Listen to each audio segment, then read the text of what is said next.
So while I was getting my Mark II Gundam model kit ready for my video this afternoon, I noticed the poly cap in the right leg was split.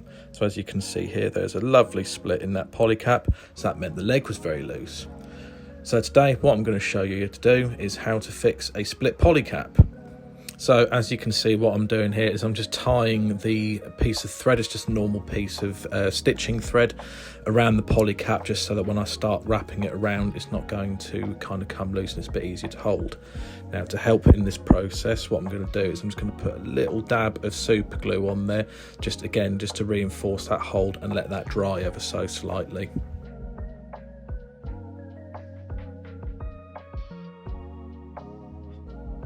And now that is going to help us hold a little bit, so what we're going to do is we're just going to start wrapping around the poly cap, keeping it as tight as we can.